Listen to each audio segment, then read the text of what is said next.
ಇವತ್ತು ವೈಜಾಗ್ ಇಂಡಸ್ಟ್ರಿ ಸಂಪೂರ್ಣವಾಗಿ ನೆನೆಗಿದ್ದಿಗೆ ಬಿದ್ದಿತ್ತು. ಅಲ್ಲಿ ಲಕ್ಷಾಂತರ ಜನಕ್ಕೆ ಸುಮಾರು ಸಾವಿರಾರು ಕೋಟಿನ ಲಕ್ಷಾಂತರ ಕೋಟಿನ ತಂದು ಅಲ್ಲಿ ಹೂಡಿಕೆ ಮಾಡಿ ಒಂದು ಉದ್ಯೋಗ ಸೃಷ್ಟಿ ಮಾಡಿದ್ದಾರೆ. ಇವತ್ತು ಮನೆಯಲ್ಲಿ ಕುಮಾರಣ್ಣವ್ರ ಫೋಟೋ ಇಟ್ಕೊಂಡು ಪೂಜೆ ಮಾಡ್ತಾಯಿದ್ದಾರೆ. ಕುಮಾರಣ್ಣವರ ಕಟೌಟ್ಗೆ ಹಾಲಿನ ಅಭಿಷೇಕ ಮಾಡ್ತಾಯಿದ್ದಾರೆ. ಆ ರಾಜ್ಯದ ಮುಖ್ಯಮಂತ್ರಿ ರೆಡ್ ಕಾರ್ಪೆಟ್ ಹಾಕ್ಕೊಂಡು ಕರ್ಕೊಂಡು ಬಂದು ಮಾಡಿದ್ರು. ಆ ಕೆಲಸನ ನಮ್ಮ ರಾಜ್ಯದಲ್ಲಿ ಮಾಡಬೇಕಾಯಿತು. ಅಲ್ಲಿ ರಾಜ್ಯ ಸರ್ಕಾರ ಫೇಲ್ಯೂರ್ ಆಗಿದೆ. ಇದು ರಾಜ್ಯದ ಎಲ್ಲ ಜನತೆಗೂ ಕೊಟ್ಟಿರುವಂಥ ವಿಚಾರ. ಜೊತೆಗೆ ನೀವು ಯಾವುದೇ ಪಕ್ಷದ ಸಾಮಾನ್ಯ ರೈತರು ನೋಡಿ, ನಾನು ಕೇಂದ್ರದಲ್ಲಿ ಮೋದಿಜಿಯವ್ರನ್ನ ಇಷ್ಟಪಡ್ತೀನಿ ಅಂತ BJP ಅಂತಾರೆ. ಕೆಲವರು ಕಾಂಗ್ರೆಸ್ ಪಕ್ಷದ ಸಾಮಾನ್ಯ ರೈತನು ಸಹ ಕೇಂದ್ರದಲ್ಲಿ ರಾಜ್ಯದಲ್ಲಿ ಅವ್ರ ಪಕ್ಷದ ಮುಖಂಡರುಗಳು ಇಷ್ಟಪಟ್ಟರು ಸಹ ನಿಮ್ಗೆ ಯಾರು ಮುಖ್ಯಮಂತ್ರಿ ಆಗಬೇಕು ಅಂತಂದರೆ ಕುಮಾರಣ್ಣವ್ರು ಮುಖ್ಯಮಂತ್ರಿ ಆಗಿ ನಮ್ಮ JDSನವರು ಹೇಳಿಕೆಲಿ ಕುಮಾರಣ್ಣವರೇ ಆಗಬೇಕು ಅಂತ ಹೇಳ್ತೀವಿ.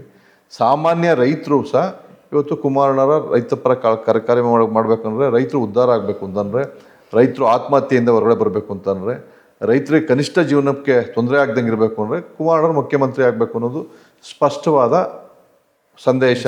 ಅಲ್ಲ, ಯಾವಾಗಲೂ ಕೂಡ ಈ ಎಲೆಕ್ಷನ್ ಟೈಮು ಅಂತ ಅಲ್ಲ, ಯಾವಾಗ ನೀವು ಕೇಳಿದ್ರು ಕೂಡ ಯಾವುದೇ ಒಂದು 3-4 ಜನ ಮುಖ್ಯಮಂತ್ರಿ ಹೆಸರು ಹೇಳಿದರೆ ಯಾರು ಮುಖ್ಯಮಂತ್ರಿ ಆಗಬೇಕು ಅಂತಂದರೆ ಕುಮಾರಸ್ವಾಮಿ ಅವರು ಆಗಬೇಕು. ಅದಿದೆ. ಅದು ಯಾಕೆ ಮತಗಳಾಗಿ ಅದು ಅಲ್ಲಿ ಸ್ಥಳೀಯವಾಗಿ ಅದನ್ನು ಮತಗಳಾಗಿ ಪರಿವರ್ತನೆ ಮಾಡ್ಕೊಳ್ಳುವಂಥ ಜವಾಬ್ದಾರಿ ಸ್ಥಳೀಯವಾದ ನಮ್ಮ ಪಕ್ಷದ ಲೀಡರ್ಗಳು ಅಭ್ಯರ್ಥಿ ಆಗುವಂಥರು ಅವರನ್ನ ಮನವೊಲಿಸೋ ಕೆಲಸ ಮಾಡಬೇಕು. ಕುಮಾರಣ್ಣರಿರುವಂಥ ಪಾಪ್ಯುಲಾರಿಟಿನ ನಮ್ಮ ಪಕ್ಷದ ಅಜೆಂಡನ್ನು ಅವ್ರಿಗೆ ಮನವರಿಕೆ ಮಾಡ್ಕೊಳ್ಬೇಕು. ನಮ್ಮ ಪಕ್ಷ JDS ಪಕ್ಷ ಇಲ್ಲಿ ಗೆಲ್ಲುತ್ತೆ, ಅಭ್ಯರ್ಥಿ ಗೆಲ್ತಾರೆ ಅಂದಾಗ ಅವು ಮತಗಳಾಗಿ ಪರಿವರ್ತನೆ ಆಗ್ತಾರೆ. ನಾವು ಆ ಪಕ್ಷದ ಅಭ್ಯರ್ಥಿಗಳು ಚುನಾವಣೆ ಟೈಮಲ್ಲಿ ಹೋದ ಸಂದರ್ಭದಲ್ಲಿ ಬಹುತೇಕ ಇದು ಗೆಲ್ಲಲ್ವೇನೋ ಅಂದ್ಬಿಟ್ಟು ನಮ್ಮ ಮತ ಯಾಕೆ ವೇಸ್ಟ್ ಆಗಬೇಕು ಅಂದ್ಬಿಟ್ಟು ಅವಾಗ ಎರಡು ಪಕ್ಷಗಳು ಅದಕ್ಕೆ ಆಗ್ತಾರೆ. ಇವತ್ತು ಈ ಸರಿ ಹಂಗಾಗಲ್ಲ.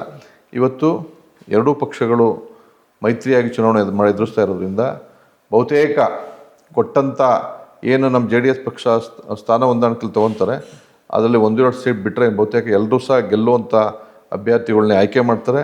ಅಂಥ ಕ್ಷೇತ್ರಗಳನ್ನ ತಗೋತಾರೆ.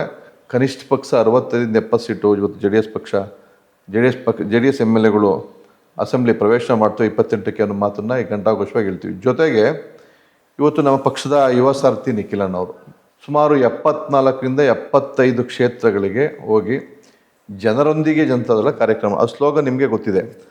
ಅದು ನಿರಂತರವಾಗಿ ನಮ್ಮ ಪಕ್ಷದ ನೈಜತೆ ಏನಿದೆ, ಸತ್ಯ ಏನಿದೆ, ಆ ಒಂದು ಮಾತಿನ ಮೇಲೆ, ನೈಜತೆ ಮೇಲೆ ಆ ಸ್ಲೋಗನ್ ಒಂದು ಟೈಟಲ್ನ ಇಟ್ಕೊಂಡಿದ್ದೀವಿ, ಜನರೊಂದಿಗೆ ಜನತಾದಳ. ನಾವು ಯಾವಾಗಲೂ ನಿಮ್ಮ ಜೊತೆ ಇರ್ತೀವಿ, ನಿಮ್ಮ ಕಷ್ಟದಲ್ಲಿ ಇರ್ತೀವಿ, ನೀವು ಯಾವಾಗಲೂ ಎದೆಗುಂದೋದು ಬೇಡ. ಯಾವುದೇ ಇವತ್ತು ಸರ್ಕಾರ ನಮ್ದು ಇಲ್ಲದೆ ಇರ್ಬೋದು, ನೀವು ಯಾವಾಗಲೂ ನೀವು ರೈತಪರ ಕಾರ್ಯಕ್ರಮಕ್ಕೆ ನಾವು ಇದ್ದೀವಿ, ನೀವು ಎಚ್ಚರಿಕೆಯಿಂದ ನೀವು ಧೈರ್ಯಗೆಡಬೇಡಿ ಅನ್ನೋ ಒಂದು ಸಂದೇಶವನ್ನು ಕೊಡಲಿಕ್ಕೆ ಒಂದು ಹೋಗ್ತಾ ಇರೋಂಥ ಕಾರ್ಯಕ್ರಮ. 74-75 ಕ್ಷೇತ್ರಗಳು ಹೋಗಿದ್ದೀವಿ. ಯಶಸ್ವಿಯಾಗಿ ಕಾರ್ಯಕ್ರಮ ಮಾಡಿದರೆ ಸುಮಾರು 6,000-7,000 ಕಿಲೋಮೀಟ್ರು ಜರ್ನಿ ಮಾಡಿದರೆ ಎಲ್ಲ ಕಡೆಯೂ ಸಹ ಅಭೂತಪೂರ್ವವಾದ ಯಶಸ್ಸನ್ನು ಕಂಡಿದ್ದೀವಿ. ಅದು ಕಾರ್ಯಕರ್ತರನ್ನ ಲೀಡ್ರುಗಳನ್ನ ಬೆಳೆದು ಹೆಚ್ಚಿಸುವಂಥ ಕೆಲಸ, ಅವ್ರಿಗೆ ನೈತಿಕವಾಗಿ ಸ್ಥೈರ್ಯ ಬೆಂತಟ್ಟುವಂಥ ಕೆಲಸವನ್ನು ಇವತ್ತು ನಮ್ಮ ಯುವ ಘಟಕದ ರಾಜ್ಯಾಧ್ಯಕ್ಷ ನಿಖಿಲಣ್ಣ ಸಾಹೇಬರು, ನಮ್ಮ ಅಚ್ಚುಮೆಚ್ಚಿನ ನಾಯಕರು ಮಾಡ್ತಾಯಿದ್ದಾರೆ. 100% ಸಂಘಟನೆ ಆಗುತ್ತೆ.